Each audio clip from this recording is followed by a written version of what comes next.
sub 3 hour marathon. Is it realistic? I reckon it is for your average person who is non-genetically gifted, non-elite such as myself. I read somewhere that 2% of marathon finishers will ever go under 3, and I thought, yeah, I'm keen to definitely get in that group. I think it's also real special because it's, like, yeah, you can run 3:30, somewhere between 3 and 4, but to go under 3 is quite tough. Well, yeah, as I've experienced, very tough. But I reckon it's doable, and I'm excited to definitely have another crack at it. Why didn't I make it work at Auckland? Unfortunately, yeah, I couldn't hack it towards the end. It was all going good until about 30-ish. But yeah, need to do more training, more longer, harder runs, I reckon. Also, the Auckland course is long.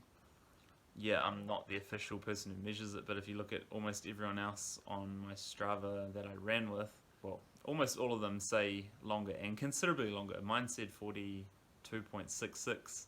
Last year, I'd said 42.7. Some people even say 43.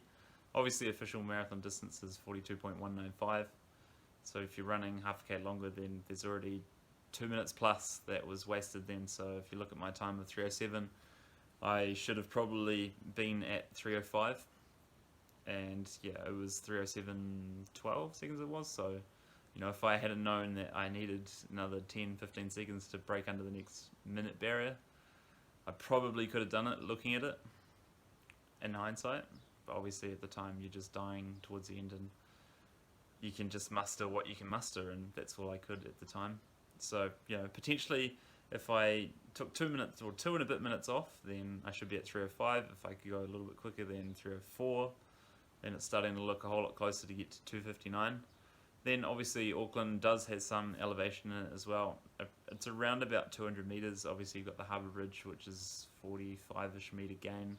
So it's fairly decent. It's nothing steep or real hard to go up, but if you're trying to hold a pace of 4:15 for 2:59, then it slows you down. And yeah, I was running 4:30-ish up the bridge, and obviously there's some other hills towards the start which again aren't gonna help. So let's say conservative, like 1 minute, maybe 2 minutes, that puts me at, yeah, if I can find a flat marathon, then around, let's say 3 hours 2:30. So yeah, getting pretty damn close if we look at it like that. Next year at Hawke's Bay, I am planning to have another go at it if I am not injured after Ultra. That's what I'm currently training for. In February 13th. It's going to be a crazy, crazy challenge. The hardest thing I have ever done, without a doubt. So hopefully I can recover. Let's see. That's the plan. Obviously you can plan and reality might be a different thing. That's cool. Roll with it. That's life. Ups and downs are just part of it. But all going to plan, then yeah, I will have at least 2 weeks, probably 3 weeks of just taking it real easy to make sure that I'm hopefully in the clear, and then get stuck in again, because Hawke's Bay, I've checked out on 2 different strangers' profile or their runs on Strava that it's as flat as you're going to get, really. I think there's like a couple of little loops where you have to go up onto a bridge and then back on to the flat, so it looks like well less than 100 meters, which is cool. So even flatter than Auckland, and also the distances on those 2 people's profiles, it actually showed it as being slightly under marathon distance, so like 42 flat, and that's something I can work with, because I can either start back in the chute, let's say, 50 meters or more. I can also run slightly longer around the corners and then run through the finish to get that official distance on Strava, 42.195 at 2:59 something. Plus, yeah, some more training, and obviously knowing that I've gotten pretty close at Auckland is encouraging, and that's going to help me to break this barrier.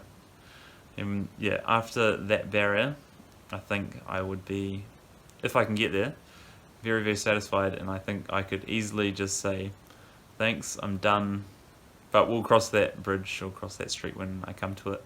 If I get there, and well, not if I get there, hopefully when I get there, more like it, because I am committed to putting in the training to achieve it. What will I change to get there?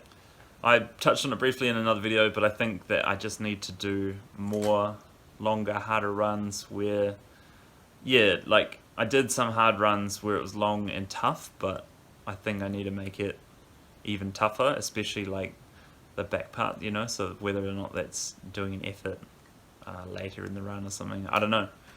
But obviously I need to change something to make sure I don't drop the pace and can maintain the pace desired to the end. I will potentially be working with coach who helped me for the previous marathon. We'll see. Currently I'm just going to be training for myself for the next coming challenge of the Ultra, and then I'll reassess with him post Ultra if I finish it, and we'll go from there. I will keep you updated. I will make a goal video for 2021 closer to the date, and I will put forth my plans. Thanks for watching. I'll see you in the next one.